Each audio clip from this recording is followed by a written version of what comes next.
I am a bridesmaid for one of my closest friends, Jackie. I've been so excited to help. I was in charge of the bridal shower, the games, decorations, menu. I left the guest list to Jackie's sister. Due to religious reasons, I wear a headscarf. I love and am proud of it. In the group chat with other bridesmaids, I was talking about how excited I am to attend a girls-only event. I recently dyed my hair and wanted to show it off. I even paid extra to ask for a girls-only staff that day. Day of, as guests arrive, I realize that one of them is Tori. I know Tori as a family friend of Jackie's, but the few times I met her, it was before her transition to female. I was aware of it but unaware she was coming to the shower. I don't mind at all OFC and she's a lovely person, but I decided to keep my scarf on. As everyone's eating later, I'm passing by the tables to make sure everyone's good, and one of the bridesmaids mentioned that they hadn't gotten to see my hair and they'd wanted to see the change in person. I tried to dismiss it at first or say, "Oh, I'll show you later." But the other girls at the table got curious. I got uncomfortable and I just said, "Oh, I'm actually not really comfortable taking it off right now," when pressed as to why. I said there's guests I don't feel comfortable taking it off in front of. There was a collective. Oh. And I thought, cool, that's over. But one girl got aggressive and asked if I'm referring to Tori. She's loud and other tables turned to look. I don't answer. The girl asks if I wear one around men, so I say yes. She says there's no men here, so clearly you should take it off. I tell her again that I'm keeping it on. Another bridesmaid defends me and tell the girl to chill out. Tori comes over and says me not taking it off is a slap in the face to her identity. I'm just shocked and had no clue what to do. Eventually Tori and a few girls left saying they felt it was disrespectful. I feel awful that this ruined a beautiful day for my friend. It's causing more trouble with people threatening to leave the wedding over discrimination towards me or towards Tori. I don't think I was in the wrong. Just as Tori can be Tori, I can be me. I feel like it would be the equivalent of me making Tori or someone else adjust for me. I feel like we should just accept and respect each other, rather than be woke one-sided. My question is more about being honest as to why I couldn't. Jackie is on my side, but Jackie's sister is giving her hell for it, saying she purposely left out that detail in the guest list to test me. Jackie says I should have brushed it off and said I was having a bad hair day or avoided giving an answer. I didn't ever mention Tori's name in my answer, and I don't think my answer was rude. But seeing how much stress it's causing him, thinking I should have made up a lie? When I said no, Tori and a few others pushed it and Tori gave the ultimatum that I have to take it off as a sign of respect or they would leave. I said no. They ridiculed me, my faith, and even the bride and others for defending me. They were blatantly hateful towards my religion, and Jackie's sister purposely arranged for this to happen. For the religious standpoint, I am not aware of where she is in transitioning or what her sexual preferences are. I would never ask either, as that is personal. But that is information I would like before making a decision on how comfortable I feel with exposing my hair. I have a home daycare. I like to think I'm pretty lenient, but I do have one big rule: don't make me the bad guy. I understand we might have different rules, but don't make your child resent me by not backing me up. Anyway, another rule is I don't allow outside toys or electronics. Kids can bring us stuffed animals for nap if they're sleeping on rest mats, but I don't want to be responsible if something gets broken. Years ago, I used to let kids bring whatever. Then a cheap McDonald's toy broke by accident, kid was upset and mom got mad at me. So now it's a hard rule. Most are okay with it. But I have a new kid, whose mom wanted him to bring his tablet because he needs it. I said sorry, but no. I'm not going to be responsible for it. We went back and forth, but finally she just says fine. But every morning, he's crying because she took his tablet from him in the car. She always gives me this look and says, "Miss Lucy says no tablet." I always try to say we have plenty of toys, but the kid spends the whole morning sulking. I've talked to mom, asked her to leave it at home and not even put it in the car, but she says he needs it. It's been a month and yesterday was the straw that broke the camel's back. Kid came in crying as usual. I tried my usual redirection, which didn't work. Mom was giving me a look of, "See what you did?"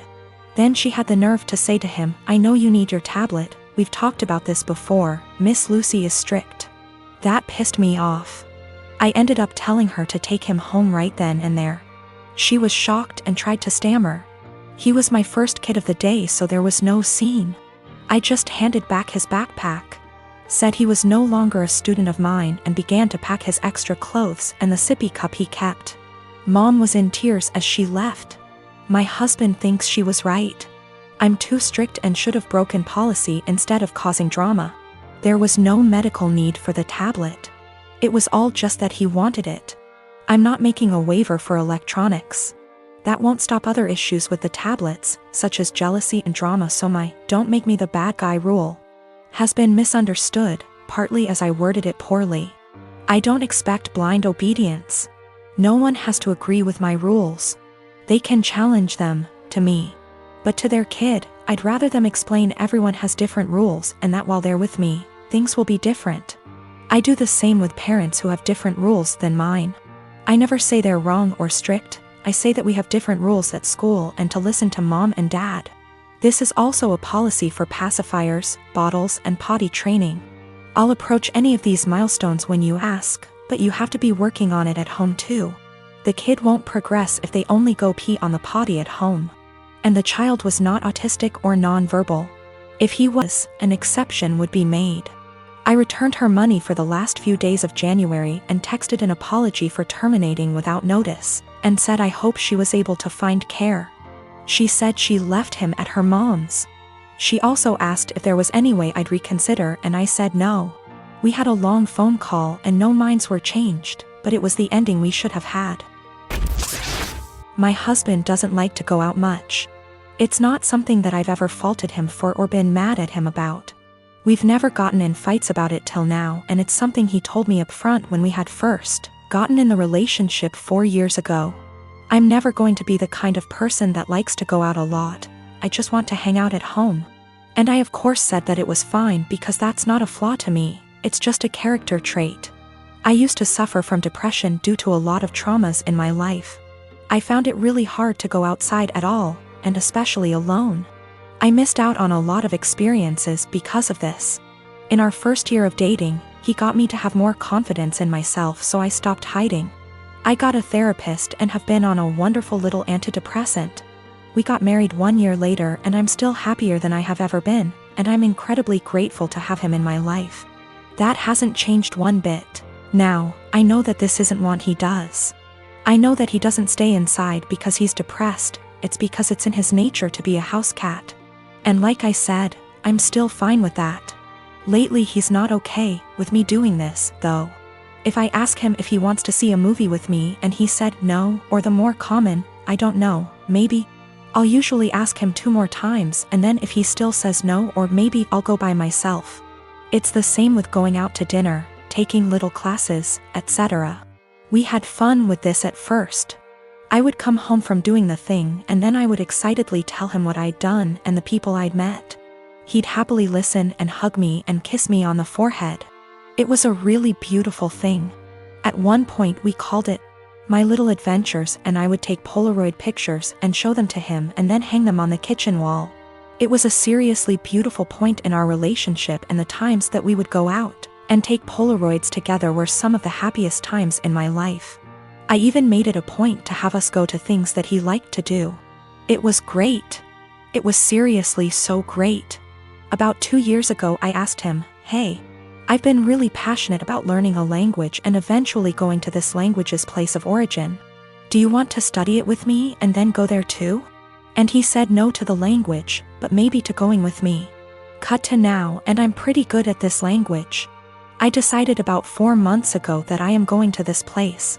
I asked and he would still like to come with me, and he said no and got kind of upset that I had learned this language without him. You're the one that's going to know anything, there's really no point in me going. I was kind of taken aback because during the process he was really supportive. I didn't really push it, but I apologized and went somewhere else to clear my head about things, and we were fine later on that day. I bought the tickets for me and my mother to go the place about 4 weeks ago, and ever since then, things have been really tense. If I ask him to do minor things, like come to the grocery store with me, he gets a bit of an attitude. I can tell that he knows this is ridiculous though, because he'll say sorry almost immediately and be sad and quiet the rest of the time. I've tried to talk to him about what's bothering him, but he keeps either saying that it's nothing and he doesn't want to talk about it, or will tell me not to press it and then get mad and leave. I don't know what to do at this point. Our relationship has been so great, but I can feel things being strained. I can feel him kind of slipping away. I don't know what to do. I thought about buying him a ticket to the place anyway and surprising him, because I really would love it if he could go with me, and I know for a fact it's somewhere he's always been interested in. But I also don't want to force him, because I hate forcing people to do things. However, I also don't want to stop having these experiences for myself just because he doesn't want to. I've never faulted him for wanting to be at home, so why is he faulting me for wanting to be outside? I don't know how to talk to him or what to say. If I have to stop doing things, then I guess I will. But I also feel bad for having to stop, but it's not worth getting a divorce over or having things escalate that bad. I just don't know what to do or where to go from here. We had a bit of a long talk. I'm kind of a mix of exhausted, drained, and excited now. He said he feels like he's drowning in my success. I said I would learn a language and I did it. I said I would lose 180 pounds and I did it earlier in our relationship and got the skin surgery. I have a pretty stress-free job and it's getting to him. He's been trying really hard to just be happy, but it's hard.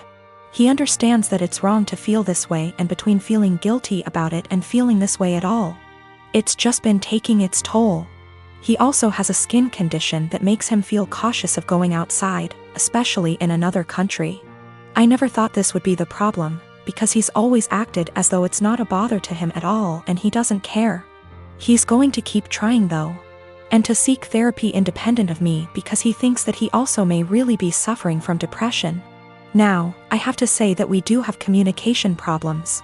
Our friendship, 2 years before dating, started off long distance in Antwerp, so we're still kind of better with text talking than out loud speaking. Sometimes we have a hard time saying when things are bothering us out loud. So we'll text it out and then read off of that text because we find it hard to verbalize, and sometimes we just take things harder than we should. We've agreed to go to marriage counseling and we're making an appointment together tomorrow, so there are good things afoot. For more good news, he's agreed to go on vacation with me and my mother. I messed up in this, too. I like to think that hearing maybe or other apathetic answers instead of just yes or no didn't bother me, but it did. And sometimes, as some people pointed out, I would get kind of passive-aggressive about it. I'd ask him simply because it meant that I tried at times. I'm not proud of it, but it happened. I'm going to work on that more in myself as well.